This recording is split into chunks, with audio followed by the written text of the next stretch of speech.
Hello everyone. आज हम math ए का जो पार्ट 2 है उसको डिस्कस करेंगे। बेसिकली हमने प्रीवियस जो फर्स्ट वीडियो डाली थी उसमें आपको बताया था कि हम मैथमेटिक्स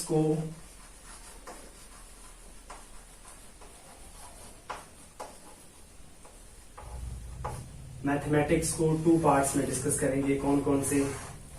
मैथ ए का नाम हम रखेंगे मैथ ए और दूसरे का नाम रखेंगे हम मैथ बी।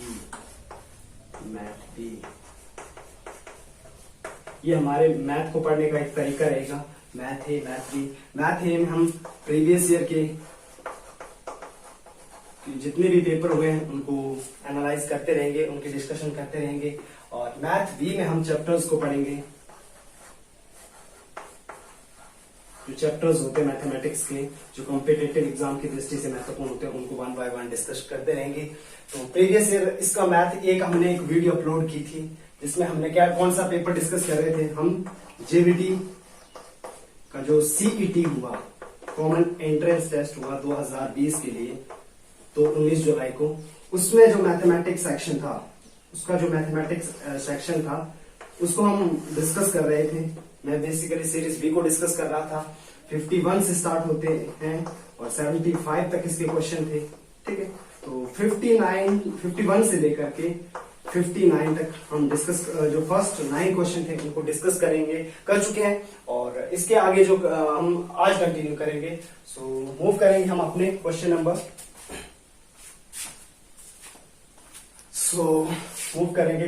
60 की तरफ।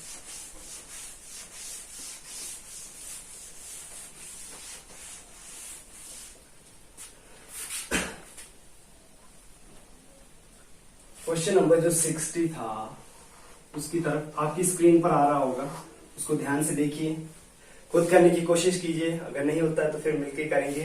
क्वेश्चन नंबर 60 देखेंगे। क्वेश्चन नंबर 60 कह रहा है कि 2 की पावर 0 इंटू 3 की पावर 0 इंटू 4 की पावर 0। जब हम इसको सॉल्व करेंगे और मल्टीप्लाई करेंगे तो हमारे पास क्या आएगा? हमारे पास 4 ऑप्शन दिए हुए थे, ऑप्शन ए, बी, सी और डी। तो 2 आएगा, 24 आएगा, 3 आएगा या 1 आएगा। ठीक है, ये हमारे पास 4 ऑप्शन थे। तो डिस्कस करते हैं इस क्वेश्चन को। देखो, ये जो क्वेश्चन है ये आया है चैप्टर इंडिसेस और सर्ट्स जो थे, घात और करणी, घातांक और करणी जो चैप्टर है वहां से आया है। तो वहां पर मैंने आपको एक चीज ध्यान रखनी है अपने, कि कोई भी नंबर है, लेट्स से ए कोई नंबर है दुनिया में, ठीक है, उसकी पावर कभी भी जीरो दी हो तो उसका मान हमेशा 1 आएगा। एनीथिंग की power 0 should be equal to 1। एक आपको चीज ध्यान में रखनी है कि किसी भी संख्या, ए क्या है? Basically any number. एनी, ए जो रिप्रेजेंट कर रहा है एनी नंबर को। ठीक है, कोई भी नंबर हो सकता है, 1, 2, 1000 की पावर 0। आप एक को कोई भी नंबर अज्यूम कर सकते हैं। ठीक है, पर किसी की अगर उसकी पावर, उस ए की पावर अगर आपको 0 दी है तो उसका जो मान आएगा वो हमेशा 1 आएगा। तो यहां से देखो, 2 की पावर 0 इसका मान 1, 3 की पावर 0, एनीथिंग की power 0 should be equal to 1, 4 की पावर 0 1। तो 1 1 1 इन सबको मल्टीप्लाई करेंगे तो क्या आएगा? 1। तो कौन सा ऑप्शन सही है? Option number D. Easy question था, लेकिन ये चीज ध्यान में रखनी है। जो फर्स्ट पार्ट था उसमें एक रूल और ड्राइव किया था मैंने, उसको भी रिकैप कर लेते हैं। देखो, मैंने बताया था ए की पावर एन की पावर एम को हम ए की पावर एन एम गुणा एन भी लिख सकते हैं, या इनको बेसिकली जैसे कि 2 की पावर, जैसे एग्जांपल, ये रूल, 2 रूल हो गए। देखो, घातांक और करणी के मैंने आपको 2 रूल जो है वो ड्राइव करके सिखाए। जैसे 2 की पावर 3 की पावर 2, इसको मैं 2 की पावर 6 भी लिख सकता हूं। इसको अलग से सॉल्व करो या इसको ऐसे सॉल्व करो, आंसर सेम आएगा। ठीक, तो ये चीज 2 रूल हो गए हैं, इसको ध्यान में रखना है। तो ये था क्वेश्चन नंबर 60 के एनालिसिस। मूव करेंगे 61 क्वेश्चन जो है वो आपकी स्क्रीन पर आ रहा होगा, उसको देखिए।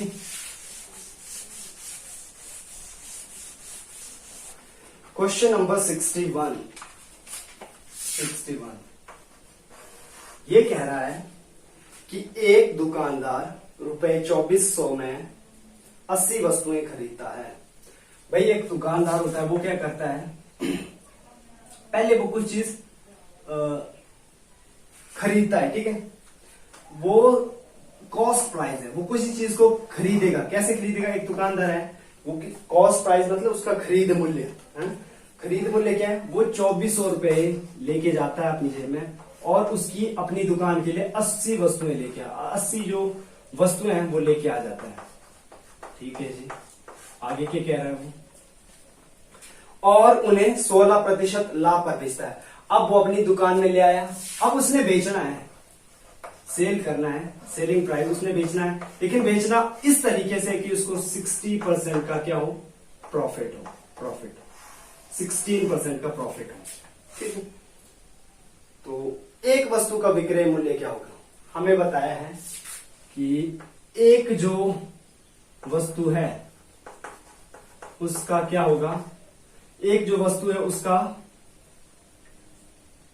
सेलिंग प्राइस क्या होगा? विक्रय मूल्य, है ना? किस एक वस्तु को उसने किस मूल्य पर बेचा? तो ऑप्शन आपके सामने थे क्वेश्चन में, तो देखते हैं। ये थी कि भाई एक दुकानदार होता है, वो होलसेलर से क्या करता है? 2400 रुपए में 80 वस्तुएं खरीद लेता है। ठीक है जी, उसके बाद वो क्या करता है? अब वो अपनी दुकान में से इस तरीके के इन वस्तुओं को बेचेगा, 80 वस्तुओं को, कि उसको 16% का लाभ हो जाए। तो वो कहना चाहता है कि एक वस्तु वो कितने में बेचे, है ना, कि उसको 16% का लाभ हो जाए।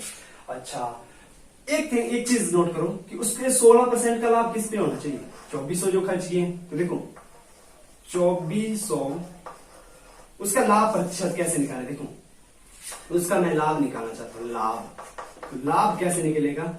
मुझे 16% का चाहिए ना, 2400 का 16%। इस 16% का मतलब है, इसको रुको एक मैं आपको इससे समझाता हूं। 2400 का 16%, मतलब ये जो 2400 रुपए मैंने खर्च किए थे, इस पर मेरे को 16% का लाभ चाहिए। तो इसको सॉल्व करते कितना लाभ बना? 2400 का मतलब गुणा 16, और इसका मतलब होता है बटे 100, 1/100 होता है बेसिकली। तो काटते हैं, 2 0 से 2 0, 24 और 24 गुणा 16 कितना होता है? साइड में कर लो, 6 चौके 24, 2 6 2 12 2 14, 24 एकम 24, 4 8 384। मतलब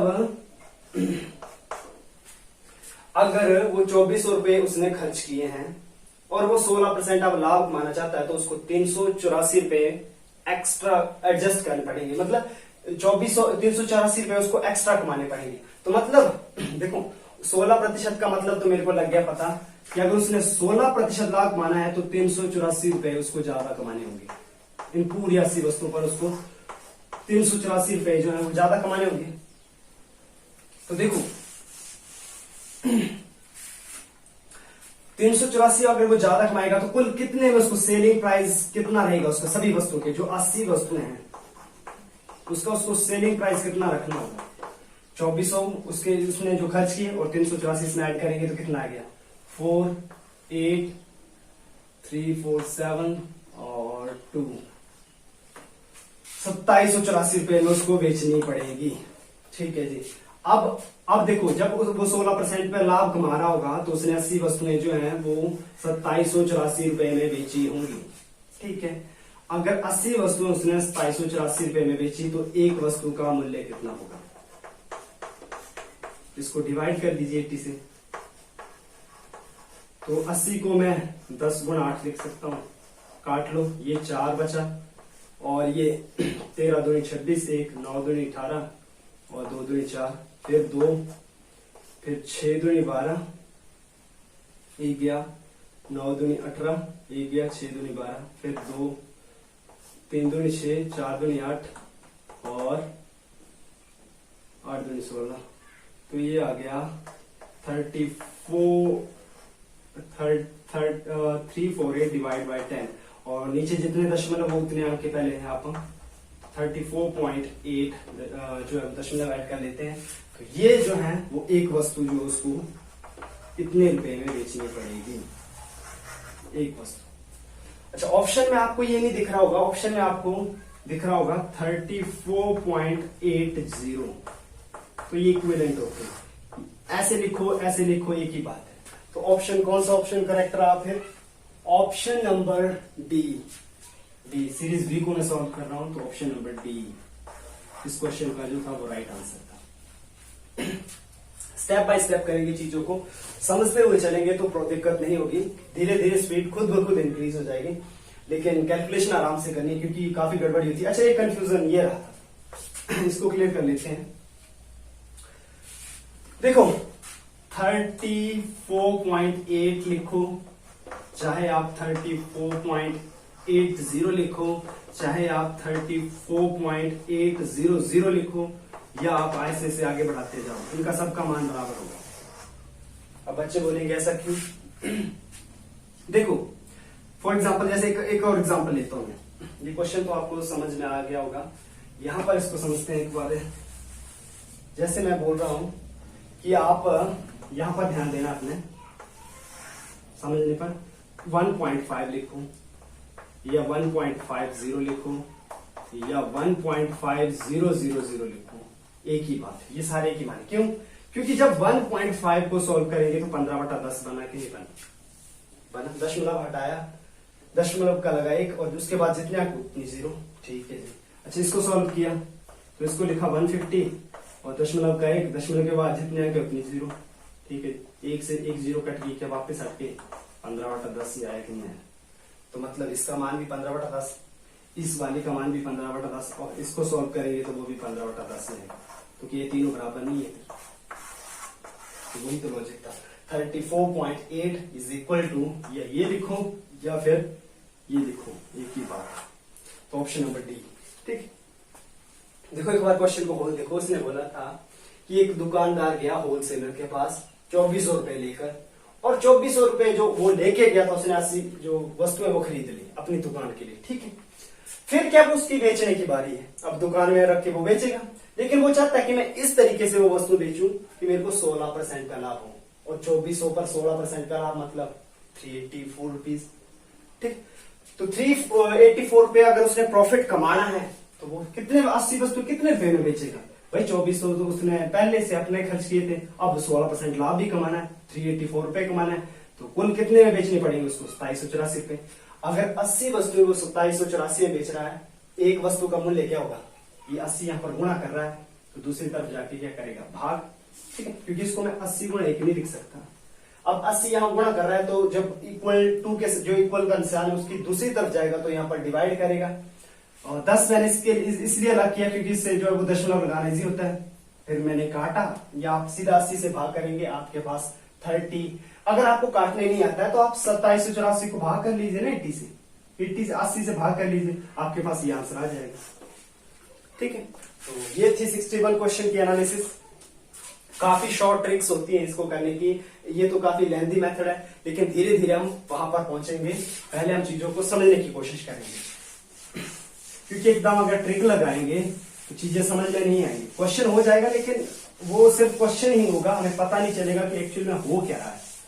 ठीक है, तो समझ के करेंगे, जैसे हमारी अंडरस्टैंडिंग इंप्रूव हो जाएगी तो हम ट्रिक्स भी लगाएंगे।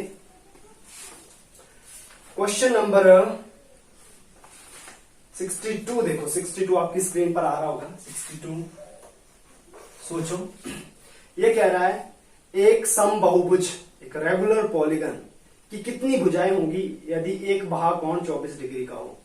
अच्छा जी, एक रेगुलर पॉलीगन है, बोलिए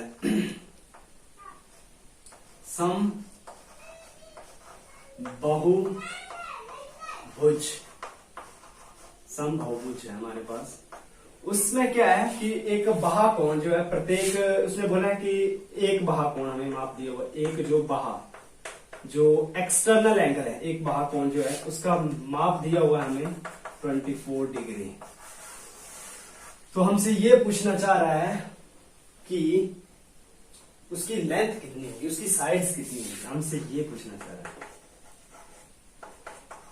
अच्छा, ये क्वेश्चन है। समबाहुभुज होता क्या है? सम मीन बराबर, बहु मीन भुजाएं, सॉरी बहुत सारी भुजाएं। जब एक आकृति जिसकी बहुत सारी भुजाएं होती हैं और सारी की सारी कैसे होती हैं, बराबर। जैसे कि फॉर एग्जांपल रेगुलर पॉलीगन होता क्या है, ये मान लो ये ए है एनी नंबर, फिर ये वाली लेंथ भी आपकी ए है और ये वाली लेंथ भी ए है।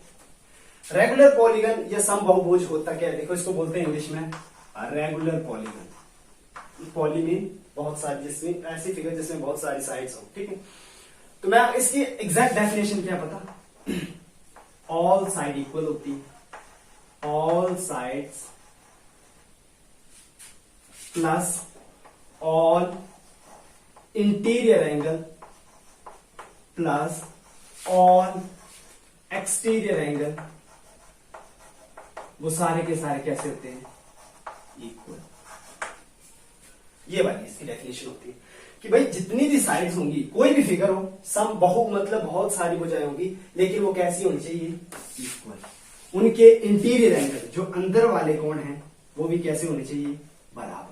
और इसके जो बाहर एंगल बन रहे हैं वो भी कैसे होने चाहिए, बराबर, ठीक है। उसको बोला जाता है रेगुलर पॉलीगन। तो हमसे तो ये पूछ रहा है कि एक त्रिभुज ऐसी है जिसका बाहर कोण 24 डिग्री है, ठीक है।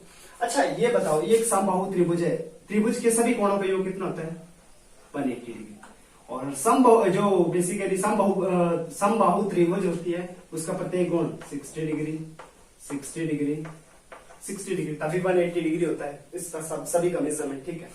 अच्छा इसके ये तो इंटीरियर एंगल, तो मैं एक बात बोलूं, ऑल इंटीरियर एंगल के इक्वल है, ऑल साइड इक्वल है, ऑल इंटीरियर एंगल इक्वल है, ऑल एक्सटीरियर एंगल। देखो ये 60 है इस लाइन पे, सबसे पहले इस लाइन की बात करो तो ये 60 है। एक जो सरल रेखा पर बने जो कोण होते हैं उनका सम कितना होता है, 180 डिग्री। अगर ये 60 है तो ये कितना हुआ है, 120 डिग्री, क्योंकि ये वाली इस लाइन पर जब एक एंगल बनता है तो 180 डिग्री का होता है, ठीक है जी। तो ये 120 है, ये इसका चेक कर लिया, तो इसका चेक करो तो ये भी कितना हो गया, 120 डिग्री। अच्छा इसका चेक कर लिया, इसका चेक करते हैं तो ये कितना हुआ, ये भी 120 डिग्री। तो मैं एक बोलूं कि देखो ऑल एक्सटीरियर एंगल, ये सारी प्रॉपर्टी फुल कर रही है, साइड इक्वल है, ऑल इंटीरियर एंगल इक्वल है, ऑल जो एक्सटीरियर एंगल है वो इक्वल है, तो ये कौन सा रेगुलर पॉलीगन है। एक और लेते हैं जैसे कि वर्ग, जो ज्योमेट्रिकल शेप होती है स्क्वायर। मान लो ये ए है, ये ए है, कोई भी नंबर है, ये भी ए ही होगी और ये भी ए हो, तो देखो ये एंगल कितना हो गया, 90 डिग्री। ये एंगल कितना हो गया, 90 डिग्री। ये एंगल कितना हो गया, 90 डिग्री। और ये एंगल कितना हो गया, 90 डिग्री। तो इसके एक्सटीरियर एंगल का सम कितना है, 360 डिग्री, 360 डिग्री हो गया। अच्छा इसके इंटीरियर एंगल का जो सम है वो है 360 डिग्री। अच्छा एक्सटीरियर एंगल जो है इसकी, ये इस लाइन को लिया मैंने, सबसे पहले ये इस तरफ से ले लो, सिर्फ आपने एक लाइन पे एक ही एंगल जो एक्सटीरियर एंगल ड्रॉ करना है, तो इसका एक ले लिया तो ये भी 90 डिग्री। अच्छा इसका ये वाला ले लिया तो ये भी 90 डिग्री, तो सारे कितने हो गए, 360 डिग्री। ये भी रेगुलर फिगर। अच्छा एक चीज नोट करो, ये एक रेगुलर फिगर थी, ये भी एक रेगुलर फिगर है? अच्छा इस वाले के एक्सटीरियर एंगल का सम कितना है, इस वाले की 120 degree plus 120 degree plus 120 degree, कितना हो गया, 360 डिग्री हुआ कि नहीं हुआ, ठीक है जी। अच्छा इसके एक्सटीरियर एंगल का सम कितना हुआ, एक्सटीरियर एंगल का जो सम है वो स्क्वायर वाली का कितना हुआ, ये 360 डिग्री। तो मैं एक जर्नलाइज एक लाइन ड्रॉ कर लूं कि और जो आपका रेगुलर पॉलीगन होता है, मैं एक लाइन लिख रहा हूं, एक जो रेगुलर पॉलीगन होता है उसके जो एक्सटीरियर एंगल्स होते हैं उनका सम कितना होता है, 360 डिग्री। वेरी वेरी इंपॉर्टेंट, जो हमेशा याद रखना, ये एक प्रॉपर्टी है कि जो रेगुलर पॉलीगन होता है, जो सम बहुभुज होता है, उसके जितने भी एक्सटीरियर एंगल होते हैं, बाहर वाले जो बाह्य कोण होता है, उनका योग आप अगर उनको जोड़ेंगे आप तो आपको हमेशा 360 मिलेगा, ठीक है जी।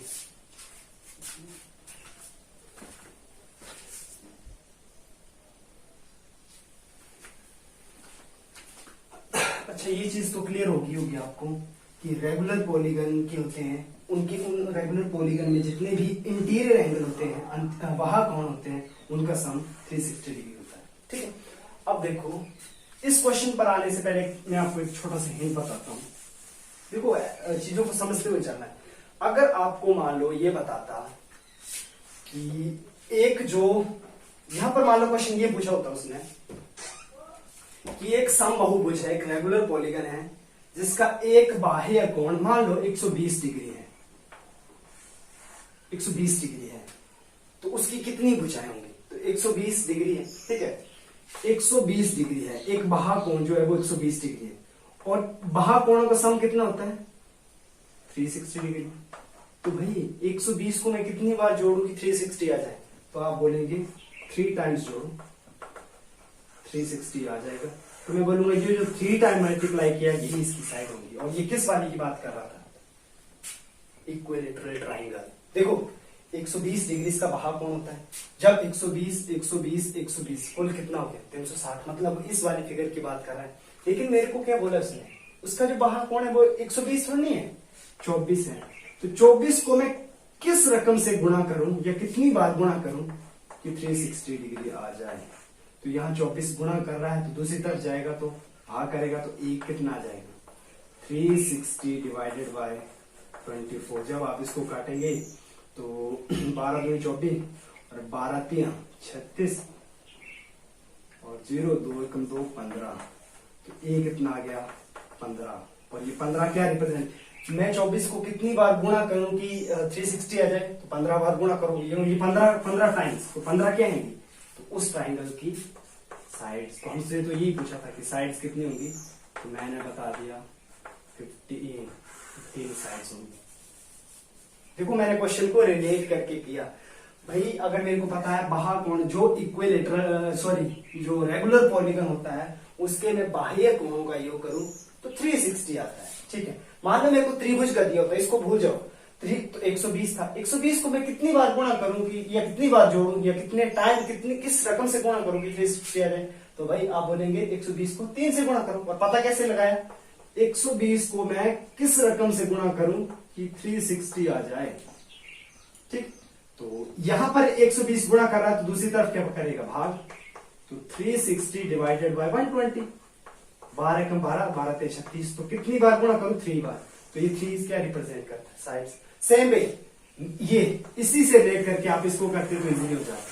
भाई 24 को मैं किस संख्या से गुणा करूं कि 360 आ जाए? तो 24 को आप 15 से मल्टीप्लाई करो, आपके पास 360। तो 15 क्या होगा फिर? 15 साइड्स होंगी ना, 15 साइड्स हो सकती। तो ये हमारे इस क्वेश्चन का करेक्ट आंसर रहेगा। आई होप आपको ये चीज समझ आई होगी। So please pause the video to note it down. अच्छा 63, क्वेश्चन नंबर 63 पर आते हैं। आपकी स्क्रीन पर आ रहा होगा क्वेश्चन नंबर 63। ध्यान से देखिए पहले क्वेश्चन को, वीडियो को पॉज कीजिए, क्वेश्चन को समझिए, उसके बाद इसको करते हैं।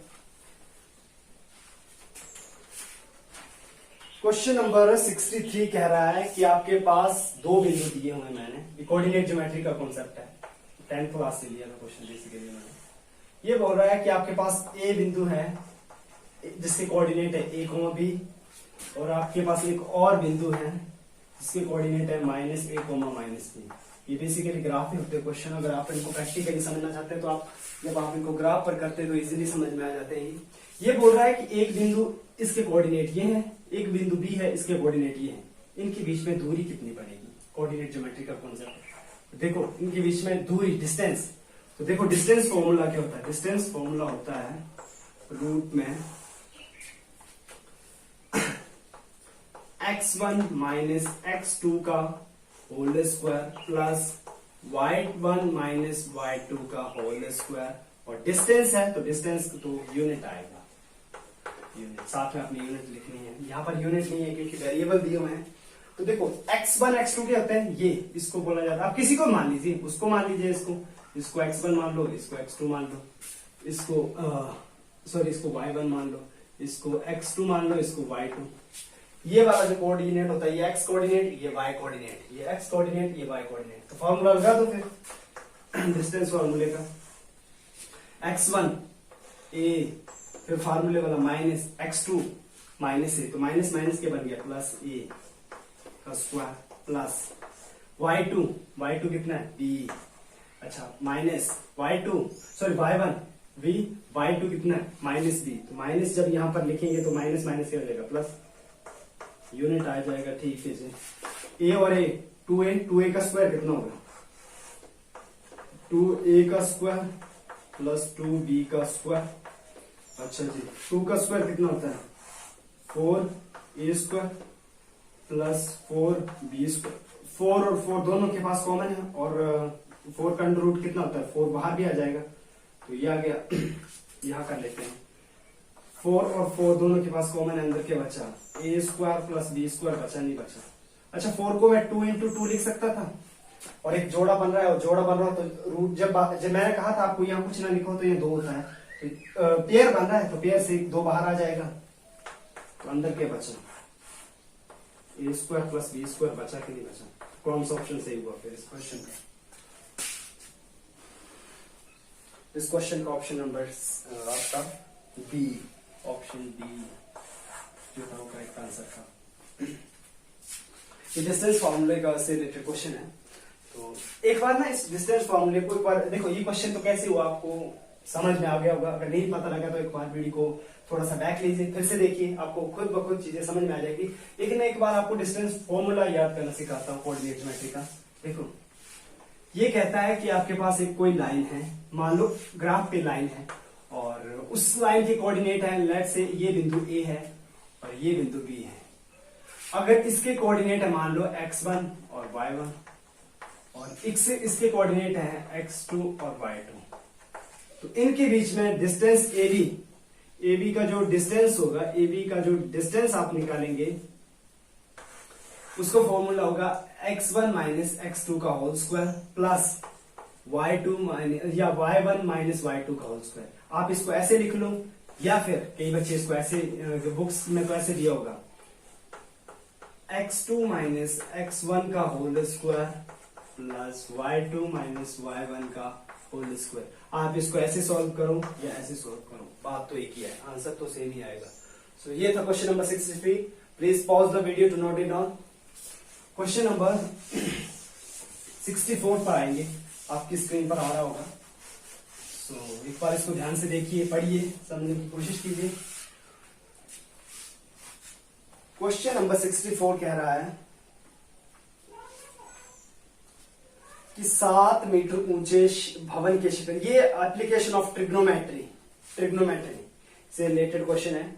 ये कह रहा है, ये क्वेश्चन होते हैं बेसिकली अगर आपको ट्रिग्नोमेट्रिक रेशियो का नॉलेज है तभी हो जाएगा, लेकिन फिलहाल इनको देखिए, धीरे धीरे हम चैप्टर जब करेंगे तो मैं आपको डिटेल से बताऊंगा। ये कह रहा है कि 7 मीटर ऊंचे भवन के शिखर से, लेट्स सी ये है कोई ग्राउंड है, ये जमीनी स्तर, ठीक है।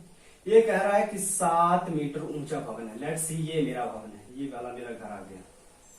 ये क्वेश्चन डायरेक्ट नहीं हो सकते हैं जब तक आप इनको समझने की कोशिश नहीं करेंगे। यहां पर एक भवन बना दिया मैंने, कितनी ऊंचाई है 7 मीटर, ठीक है जी। वहां के शिखर से मैंने क्या किया, एक केबल टावर के शिखर को देखा। तो लेट्स सी मेरे घर के सामने था एक केबल टावर, ये केबल टावर आ गया। बोलिए मैंने क्या किया, अपने घर की छत पर चढ़ा और वहां से केबल टावर का ये सिरा देखा। तो देखो अगर मैं बिल्कुल सामने देख रहा होता तो यहां देख रहा होता, लेकिन मैंने क्या किया, मैंने ये सामने नहीं देखा, मैंने कहा देखा, ऊपर की तरफ देखा। तो जो एंगल ऑफ एलिवेशन बना, एंगल ऑफ एलिवेशन उन्नयन कोण जो बना, मेरी दृष्टि उन्नयन, देखो अगर मैं सामने देखता तो एंगल नहीं बन रहा होता, पर जब मैं देख रहा हूं तो मैं 60 डिग्री ऊपर की तरफ देख रहा हूं, 60 डिग्री, ये उन्नयन कोण जो है वो 60 डिग्री बना, ठीक है। फिर क्या किया, फिर थोड़ी देर बाद मैंने जो टावर का, देखो पहले मैंने सिरा देखा और फिर मैंने इसका पाद बिंदु, जो इसका मैंने बेस देखा, यहीं से जब मैंने इसके बेस की तरफ देखा तो जब एंगल ऑफ डिप्रेशन बना, जो अवनमन कोण बना, वो बना 45 डिग्री। तो हमसे ये पूछना चाहता है कि टावर की हाइट कितनी है, ये कितनी है, ये था क्वेश्चन। तो मैंने आपको ये पहले बताया था, ये जमीन, अगर मैं इसको ऐसे कर दूं तो देखो ये चीज है, इसको बोलते हैं आई, जो दृष्टि रेखा होती है ये, और इस पे बनते हैं एंगल ऑफ एलिवेशन। अगर आप ऊपर देख रहे हैं तो बनेगा एंगल ऑफ, अगर आपकी आंखें ऊपर देख रही हैं दृष्टि रेखा से तो एंगल ऑफ एलिवेशन, और अगर आपकी आंखें दृष्टि रेखा से नीचे की तरफ देख रही है तो एंगल ऑफ डिप्रेशन, नीचे दिख रही है ना। अच्छा एक चीज, जो एंगल ऑफ एलिवेशन है, एक जो आपकी दृष्टि रेखा के साथ जो एंगल ऑफ डिप्रेशन बन रहा है, तो उसके ऑपोजिट साइड आप अगर आप यहां होते तो एंगल ऑफ जो एलिवेशन है वो बराबर होते हैं, ये भी 45 डिग्री होगा। ये चीज नोट रखना कि एक ही लाइन पर बने एंगल ऑफ, ये जो एंगल ऑफ एलिवेशन और एंगल ऑफ डिप्रेशन ये हमेशा बराबर होते हैं जब ये एक लाइन पर बन रहे होते हैं। अगर आप यहां से देख रहे हैं तो एंगल ऑफ डिप्रेशन बन रहा है 45 डिग्री। मान लो आप यहां से देखते हैं इस जगह को, तो आपका जो एंगल है वो 45 डिग्री होता कि नहीं होता, एंगल तो वही रहना था। तो ये चीज ध्यान रखनी है, एंगल ऑफ जो एलिवेशन और डिप्रेशन है ये हमेशा बराबर होते हैं, ठीक है जी। अगर ये 7 मीटर है तो ये वाली डिस्टेंस जो अगर मैं सामने देखता तो ये भी कितनी होती, यहां तक की ये भी कितनी थी, 7 मीटर होती कि नहीं होती, ठीक है जी। अब मेरे को किसी तरह ये पता चल जाए तो मेरा काम हो जाएगा, क्योंकि मैं साथ में इसको ऐड कर लूंगा तो मेरा काम हो जाएगा, ठीक है जी। अच्छा अब मेरे को पहले ये निकाले, अब इसको निकालने के लिए आपके पास एक होती है पंडित बद्री प्रसाद हर हर होले, ये ट्रिग्नोमेट्रिक रेशो का जो है वो रिलेशन होता है कि परपेंडिकुलर बटा हाइपोटेन्यूज जो होता है, आप हिंदी में भी याद रख सकते हैं, लाल बटा कक्का, कक्का कि लंब और कर्ण ये बनाते हैं आपका साइन थीटा, और अगर उल्टे लिखेंगे तो इसका रेसिप्रोकल होता है कोसेक थीटा, आधार बटा कर्ण और लंब बटा आधार, ठीक है। और उल्टा बनाएंगे तो ये रेसिप्रोकल बन जाएंगे।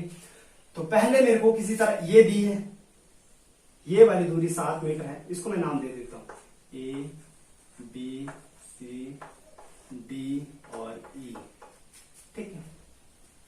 तो मैं एक रिलेशन यूज करता हूं, देखो पहले मेरे को ये दी हुई है तो मैं क्या ये निकाल सकता हूं, अगर मान लो मैंने ये निकाल ली तो क्या ये आ गई, ये और ये बराबर होंगी कि नहीं होंगी, ये बराबर, फिर ये आ गई, और इसका रिलेशन यूज करूंगा तो फिर ये आ जाएगी, और ये जोड़ूंगा तो फिर मुझे केवल जो टावर था हमारे पास उसकी हाइट आ जाएगी कि नहीं। तो देखो 1 बाय 1 करते हैं, मैं कौन सा रिलेशन यूज करता हूं, देखो ये मेरे को दिया है, एक कौन सा यूज करना है आपने, एक जो दिया है वो और एक जो निकालना है आपने वो। तो मेरे को दिया है, क्या दिया है, ये लंब बटा, मैं कौन सा यूज करता हूं, लंब मेरे को पता है और मैंने निकालना आधार, तो लंब बटा आधार, लंब बटा आधार क्या होता है, ये लंब बटा आधार क्या होता है, ये साइन, ये कॉस और ये टैन, क्या टैन थीटा होता है, ये रिलेशन होता है, ठीक है। अच्छा लंब कितना मेरे पास 7 है, आधार ये भी पता नहीं मेरे को कितना दिया है, और टैन और थीटा कितना है 45 डिग्री, तो सावन 1 बाय टैन 45 डिग्री की वैल्यू कितनी होगी 1, और ये जब इसके नीचे 1 लिख सकता हूं मैं, ये यहां जाएगा यहां, तो ए बी का मान कितना आ गया 7, और यूनिट तो वही है, ये भी 7 मीटर आ गया। ध्यान से देखो, अगर ए बी का मान आ तो गया 7 मीटर, अगर ये 7 है तो ये भी 7 है, ठीक है जी। अगर ये वाली दूरी 7 है तो फिर ये भी 7 ही होगी, ठीक है। अब कौन सा रिलेशन यूज करना है, ये मेरे को दिया है और ये मैंने निकालना है, तो देखो लंब बटा आधार, ये आधार आ गया और ये लंब। अब मैं इस वाले ट्राइंगल की बात करूं,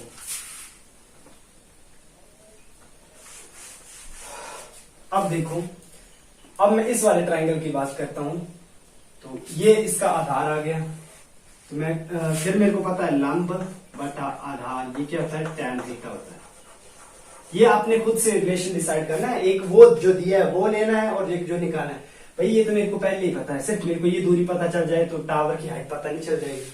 अब ये बची है ना, तो लंब मेरे को पता है कितना है, नहीं है पता, लंब आ गया DE पता नहीं कितना है, और आधार तो 7 मीटर है, और टैन 60 डिग्री, टैन 60 डिग्री का मान कितना होता है tan 60 degree,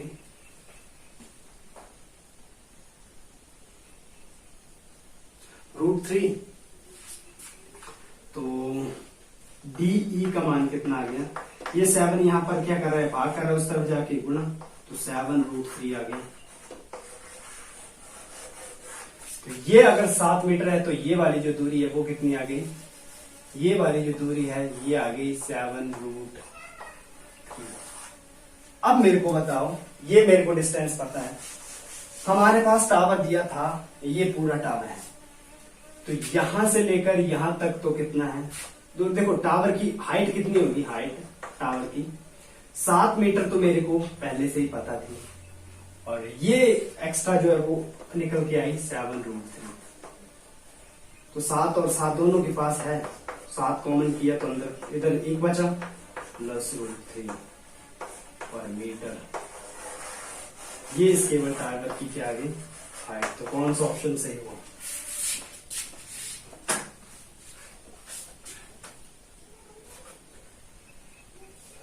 option number D. ध्यान से देखो, उसने ऑप्शन में ऐसे लिखा है h is equal to 7 into √3 plus 1। भाई आप देखो इसका कंफ्यूजन होगा कि ये पहले कैसे आ गया, ये तो अलग से आ गया।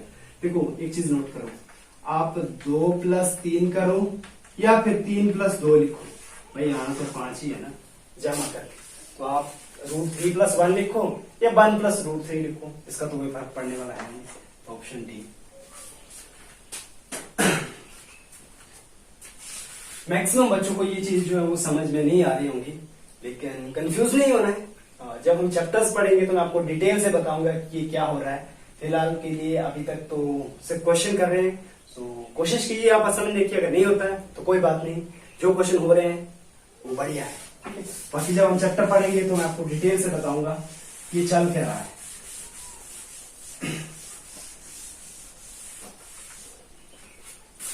नेक्स्ट क्वेश्चन पे आएंगे।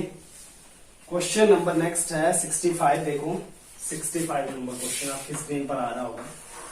ये बोल रहा है एक एपी दी हुई है आपने, इसको एपी आपने देखो आपको वो दे रहा है कि 3 है, 8 है, 13 है, फिर 18 है, ऐसे ऐसे करके चले जाएंगे। आपको कौन सा पद 78 बनेगा। अच्छा जी, एपी होती क्या है, अरिथमेटिक प्रोग्रेशन, समांतर श्रेणी बोलते हैं, अरिथमेटिक प्रोग्रेशन श्रेणी। ये होती क्या है, एक ऐसी श्रेणी ना जो एक कांस्टेंट के साथ आगे बढ़े। जैसे मैं आपको एपी के बारे में बताता हूं। देखो एपी होती क्या है, 3 में कितना ऐड किया, +5 समान अंतर, एक ऐसी श्रेणी जिसके सभी पदों में कैसा अंतर हो, समान अंतर। देखो समान और अंतर होता है गैप, डिस्टेंस, उनके बीच की दूरी। एक ऐसी श्रेणी होनी चाहिए जिसके सभी पदों में अंतर कैसा हो, समान। तो समान अंतर है, 5-5 का गैप है ना सर, तो बस ये समांतर श्रेणी है। अब ये बता रहा है कि जब आप इस एपी को लिखते जाएंगे तो देखो आपको पहले क्या मिला, 3, दूसरे नंबर पे 8, तीसरे नंबर पे 13, चौथे नंबर पे 18, पांचवें नंबर पे 22, 27, ऐसे मिलता जाएगा, और आप लिखते जाएंगे और कहीं पर 78 बन जाएगा। वो बोल रहा है कि बनेगा 78, बिल्कुल बनेगा। तो ये बोलेगा, जैसे आपको मैं पूछूं कि चौथे नंबर पे क्या आएगा, तो आप बोलेंगे 18। मैं पूछूं कि कौन से नंबर पे आपके पास 78 बना, कौन सा पद है ये 78, पहला है, दूसरा है। जैसे मैं बोलूं कि चौथा पद क्या है, तो 18, तो कौन सा पद 78 है। तो देखो इसको बोला जाता है A1, या A भी बोलते हैं इसको, A2, A3, A4, और इसका मेरे को पता नहीं, इसको बोलते हैं AN। पता नहीं भाई कौन सा। अगर मेरे को बोलता A4 की वैल्यू कितनी है, चौथा पद क्या है, तो मैं बोलता 18।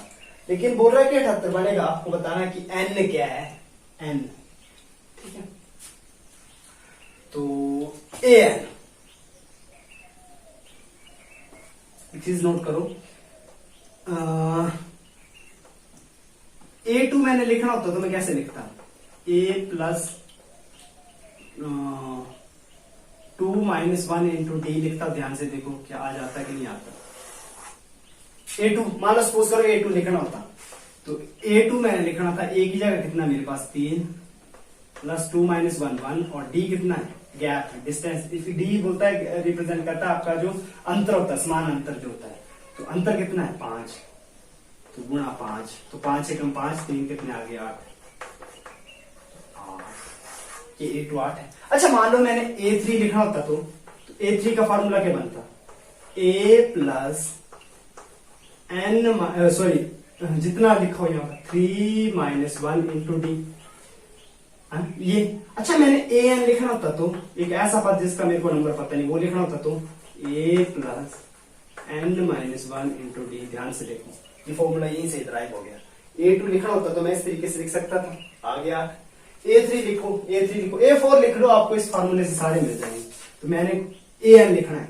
अच्छा an एक ऐसा पद जिसका मेरे को पता नहीं कि वो कौन से नंबर पे है, तो है ये n नहीं है ना पता कौन से नंबर पे है, लेकिन an का मान तो पता है कितना है 70। a प्लस n का तो पता नहीं कि कौन से नंबर पे, into D n minus 1 into D कितना है गैप 5, तो मेरे को तो ये n ही निकालना है। an ऐसी टर्म होती है जिसका हमें पता नहीं होता है कि कौन से नंबर पे है, तो 78 मेरे को नहीं पता। n रिप्रेजेंट करता है कि कौन से नंबर की टर्म है, 7वें पे है, 8वें पे है, 10वें पे है, 20वें पे है, मेरे को नहीं पता 78 है। तो इसको सॉल्व करेंगे 78, a की जगह कितना, a first term 3 plus n minus 1 into 5, 3 इस तरफ आया तो यहाँ प्लस है, दूसरी तरफ आएगा तो माइनस, तो 78 माइनस 3 कितना हो गया 75। अच्छा 5 से इसको डिवाइड किया तो ये 5 यहाँ क्या कर रहा है, मल्टीप्लाई इस तरफ, डिवाइड, तो 75 divide by 5 into n minus 1, 5 के पास 2 5 5 25, तो कितना आ गया n माइनस 1 आ गया मेरे पास 15। और ये माइनस का 1 जब दूसरी तरफ जाएगा तो प्लस का 1 बनेगा कि नहीं, तो 15 और 1 कितने थे 16, मतलब ये 60। यहां पर क्या होगा, a 16 का मान कितना होगा 78 होगा। तो हमसे यही पूछ रहा है कि कौन सा पद 78 होगा, तो 16वां जो इसका 16वां पद होगा इस एपी का वो 78 होगा। तो ऑप्शन नंबर कौन सा करेक्ट आ गया, option number B, option number B जो वो इस क्वेश्चन का करेक्ट आंसर आ गया। तो ये देखो इससे रिलेटेड मैं आपको 2 इंपॉर्टेंट फार्मूले बताता हूं।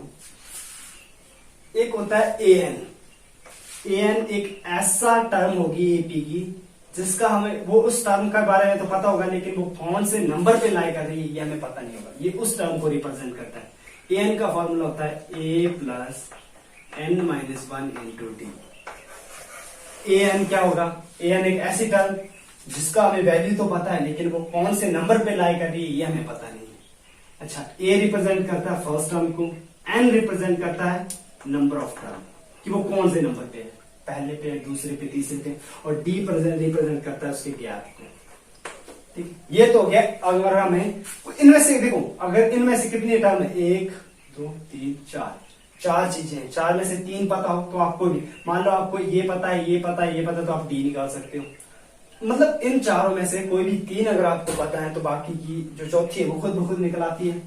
अच्छा एक इनका सम ऑफ एपी निकालना हो, अगर एपी का सम निकालना हो तो सम का फॉर्मूला होता है n/2 into A plus an represent करता है लास्ट टर्म को।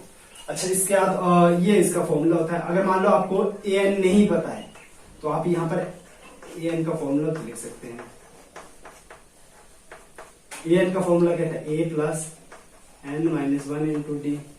तो एक फॉर्मूला और ड्राइव हो गया यहां से कि सम ऑफ एपी निकालने के 2 फॉर्मूले हैं, 2a plus n minus 1 into D. अगर आपको लास्ट टर्म पता है तो ये वाला फार्मूला लगाइए, आपको a और लास्ट टर्म पता है, जैसे कि इसमें a पता था और लास्ट टर्म पता है, तो ये वाला ठीक है। इसका सम निकालना हो तो जैसे इसका निकालना होता तो मैंने क्या है, n कितने हैं 16/2, ये कौन कितने टर्म है, n रिप्रेजेंट करता है नंबर ऑफ टर्म कितनी है इसमें 16। अगर इसका मैंने को सम पूछा होता तो a पता है 3 और an कितना है 78। तो जब इसको काटेंगे इसका सम आ जाएगा आपके पास। अच्छा मान लो आपके पास ये पता ही नहीं है तो तब फार्मूला निकालना होता तो तब फार्मूला लगाना था ये वाला n/2 2a n - 1 into d। आपको d पता था ना, इस पर लास्ट टर्म नहीं पता हो तो आपने याद ये रखना है, ये तो डिराइव हो, ये तो मैंने आपको डिराइव करके बताया। ठीक है, सम भी पूछा जा सकता है तो इसलिए ध्यान रखना है। So please pause the video to note it down. Question number 66 पर आएंगे हम, आपकी स्क्रीन पर आ रहा होगा, उसको ध्यान से देखिए फिर हम उसको सॉल्व करेंगे।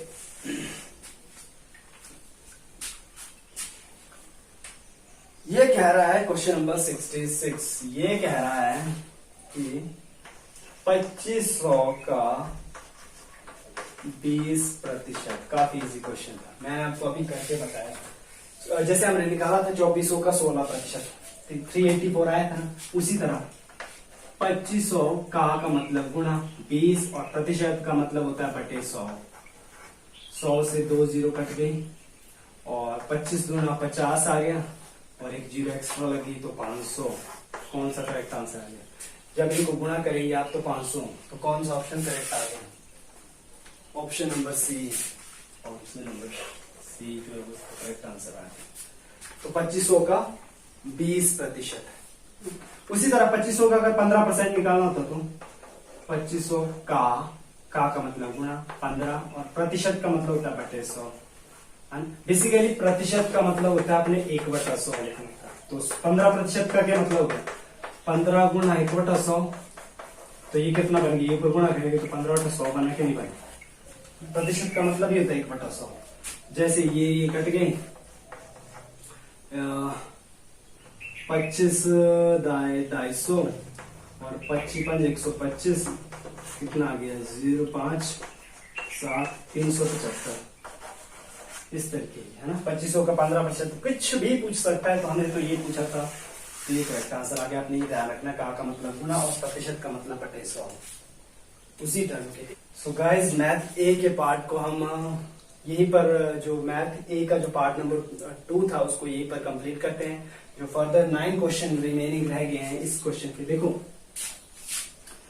पार्ट हम सॉल्व कर रहे थे जेबीटी सीईटी 2020 का जो कॉमन एंट्रेंस टेस्ट हुआ, उसके मैथमेटिक्स सेक्शन को हम एनालाइज कर रहे थे, उसकी डिटेल डिस्कशन कर रहे थे। तो पार्ट 1 में हमने 51 से लेकर 59 नंबर जो क्वेश्चन था वहां तक कवर अप कर लिए। पार्ट 2 में हमने 60 से लेकर 66 तक जो के क्वेश्चन है वो कंप्लीट कर लिए, और रिमेनिंग जो पार्ट 1, पार्ट 2 और पार्ट 3 जो हम नेक्स्ट वीडियो में कवर करेंगे, उसमें हम 67 से लेकर 75 नंबर जो क्वेश्चन वहां तक इसको कंप्लीट कर लेंगे। तो जो रिमेनिंग के क्वेश्चन रह गए हैं उनको हम नेक्स्ट पार्ट में डिस्कस करेंगे। So no this is the end of video, और बाकी जो रिमेनिंग क्वेश्चन है उनको नेक्स्ट पार्ट में डिस्कस करते हैं। सो 66 तक हमने कर लिए हैं। जो रिमेनिंग के क्वेश्चन बचे हमारे पास उनको हम नेक्स्ट, ये जो क्वेश्चन बच गए हैं उनको हम नेक्स्ट पार्ट में डिस्कस करेंगे। सो तब तक के लिए आप इनको रिवाइज कीजिए, इनको समझिए खुद से, और गुड लक।